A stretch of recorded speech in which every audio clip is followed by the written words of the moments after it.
ഉൾപ്പെടെയുള്ള ഗൾഫ് രാജ്യങ്ങളിലും ലോകത്തിന്റെ നാനാവിധ പ്രദേശങ്ങളിലും ഈ മലയാളി സമൂഹം ഉണ്ടാക്കിയിട്ടുള്ള നേട്ടങ്ങളെ വലിയ അഭിമാന ബോധത്തോടു കൂടി നോക്കിക്കാണാൻ ആഗ്രഹിക്കുന്ന ഒരാളാണ് ഞാൻ. But we need to free the people of Kerala so they can do whatever they do abroad, they can do it in Kerala itself. പക്ഷേ കേരളത്തിലെ ജനങ്ങൾക്ക് ഒരു അവസരം ഒരുക്കേണ്ട ഉത്തരവാദിത്വം നമുക്കുണ്ട്. അവരിവിടുന്ന് പോകുന്നത് അത് നിർബന്ധിതമായ ഒരു അവസ്ഥയിലാവരുത്. ലോകത്തിന്റെ ഏത് കോണിലും അവർ ചെയ്യുന്ന കാര്യത്തെ അഭിമാനത്തോടെ നമ്മുടെ നാട്ടിലും ചെയ്യാനുള്ള അവസരം അവർക്ക് ഒരുക്കി കൊടുക്കാൻ നാം പ്രതിജ്ഞാബദ്ധമാണ്.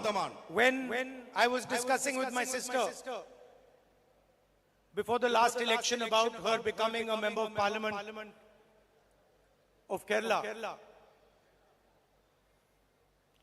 ഞാൻ എന്റെ സഹോദരിയുമായി കഴിഞ്ഞ പാർലമെന്റ് തെരഞ്ഞെടുപ്പിന്റെ മുമ്പ് അവരിവിടെ മത്സരിക്കുന്നതുമായി ബന്ധപ്പെട്ട കാര്യങ്ങൾ ചർച്ച ചെയ്തുകൊണ്ടിരിക്കുമ്പോൾ I told her, listen, this is not a logical decision, this is an emotional decision.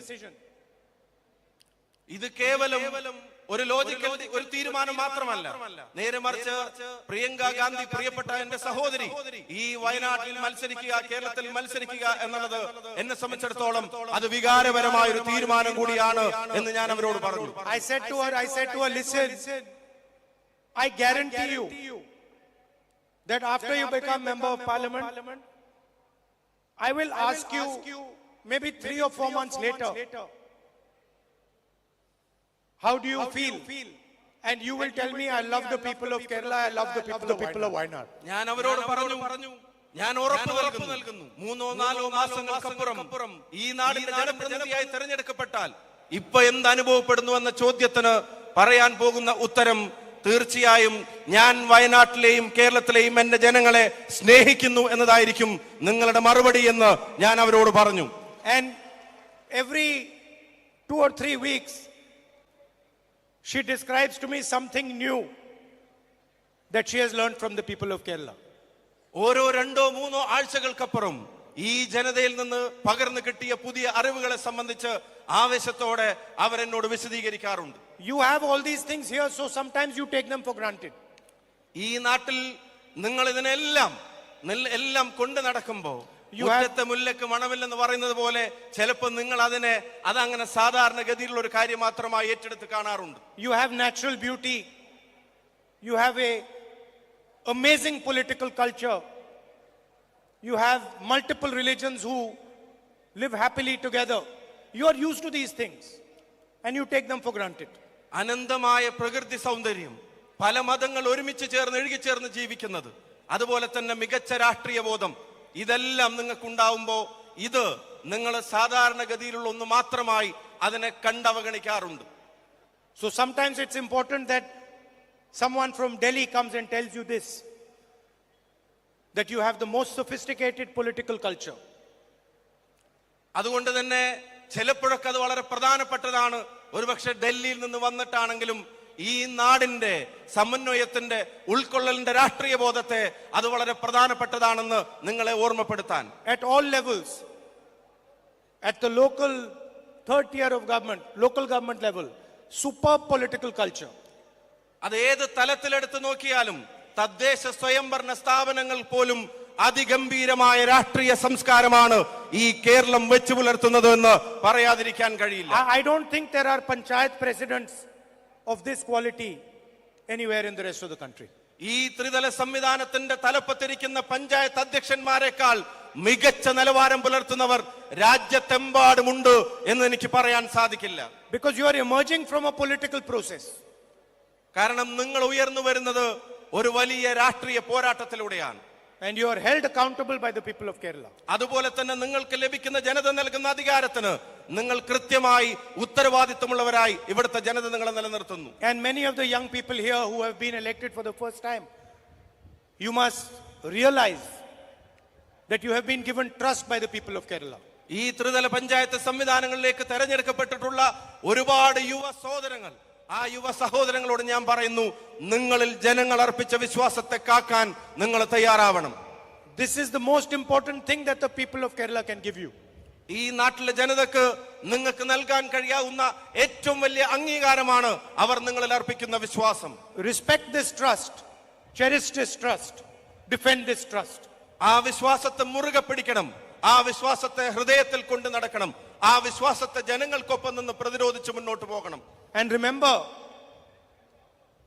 that in the end, as a member of the Congress party, you are defending the Constitution of India. അതിന്റെ ഒടുവിൽ നിങ്ങൾ തിരിച്ചറിയേണ്ട ഒരു പ്രധാനപ്പെട്ട കാര്യം, Indian national കോൺഗ്രസിന്റെ ഒരു എളിയ അംഗം എന്നുള്ള നിലക്ക് നിങ്ങൾ സംരക്ഷിക്കാൻ പോകുന്നത്, സംരക്ഷണത്തിന്റെ ഉത്തരവാദിത്വം ഏറ്റെടുക്കാൻ പോകുന്നത് ഇന്ത്യയുടെ ഭരണഘടനയുടേതാണ് എന്ന ഓർമ്മ നിങ്ങളിൽ ഉണ്ടായിരിക്കണം. And you are not going to allow a culture of silence to pervade this country. നിശബ്ദതയുടെ സംസ്കാരത്തിനെ വളരാൻ അനുവദിക്കാത്തവരായി നിങ്ങൾ മാറണം. Thank you very much. ഹൃദയം നിറഞ്ഞ നന്ദി ഈ ജനതയോട്. And I wish all of you all the best for the coming election. And I'm confident that you will stand together and win a thumping majority in the Vidhan Sabha elections. വരാനിരിക്കുന്ന നിയമസഭാ തെരഞ്ഞെടുപ്പിന് നിങ്ങൾക്ക് എല്ലാവിധ വിജയാശംസകളും ഞാൻ നേരുന്നു. എനിക്ക് തീർച്ചയാണ് ഉജ്ജ്വല ഭൂരിപക്ഷത്തോടെ കേരളം ഐക്യ ജനാധിപത്യ മുന്നണി വീണ്ടെടുക്കുമെന്ന്. പ്രിയമുള്ളവരെ, മലയാളികൾക്ക് സുപരിചിതരായ ദേശീയ നേതാക്കൾ ശ്രീ സച്ചിൻ പൈലറ്റ്, ശ്രീമതി ദീപാദാസ് മുൻഷി, അതുപോലെ ശ്രീ കെ ജെ ജോർജ് ഉൾപ്പെടെയുള്ള നേതാക്കൾ വേദിയിലുണ്ട്. സമയപരിമിതി കൊണ്ട് അവർ സംസാരിക്കുന്നില്ല. അവരുടെ ആശംസകൾ അറിയിക്കുകയാണ്. കൊച്ചിയുടെ ഉപഹാരം ജില്ലാ കോൺഗ്രസ് കമ്മിറ്റി പ്രസിഡന്റ് ശ്രീ മുഹമ്മദ് ഷിയാസും അതുപോലെ കോർപ്പറേഷൻ മേയർ ശ്രീമതി മിനിമോളും നൽകുന്നു.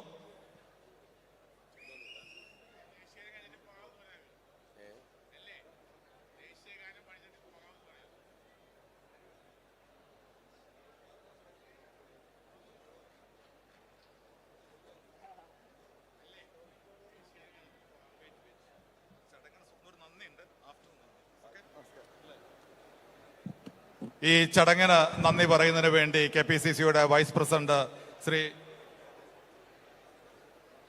യൂത്ത് കോൺഗ്രസ് KPCCക്ക് നൽകുന്ന ചെക്ക് സംസ്ഥാന അധ്യക്ഷൻ ശ്രീ ജിനീഷ് KPCC പ്രസിഡന്റിന് കൈമാറും. ഈ ചടങ്ങിന് നന്ദി പറയുന്നതിന് വേണ്ടി KPCCയുടെ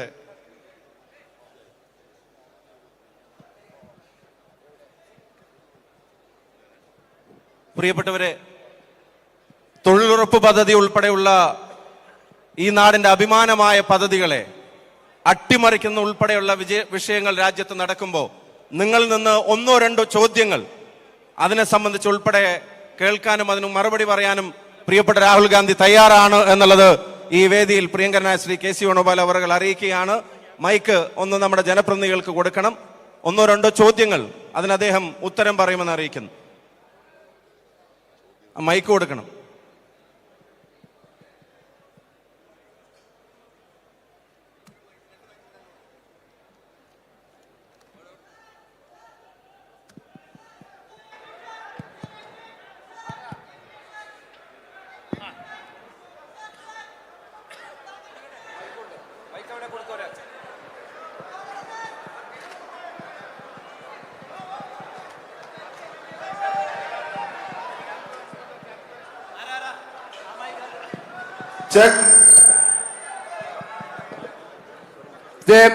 നമ്മുടെ നേതാവ് നിങ്ങളുമായി ഒരു 5 മിനിറ്റ് ഇന്ററാക്ട് ചെയ്യാൻ ആഗ്രഹിക്കുകയാണ്. ആർക്കെങ്കിലും 1-2-3 പേർക്ക് ചോദ്യങ്ങൾ ചോദിക്കാം. Hello Rahul Gandhi sir.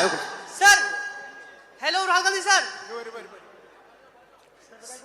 Sir please एक बार हाथ मिलाइए please sir.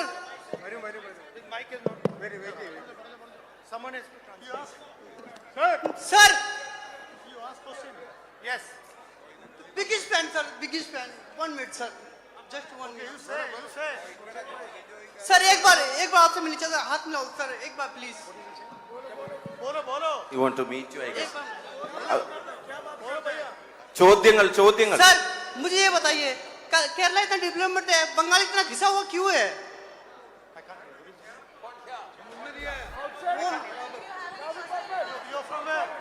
Waste Bengal. Hindi. Hindi. He speak Hindi. തൊഴിലുറപ്പുമായി ബന്ധപ്പെട്ട ചോദ്യങ്ങൾ. हिंदी बोलता हूँ मैं, वो भी हिंदी बोलता है. बंगाल से.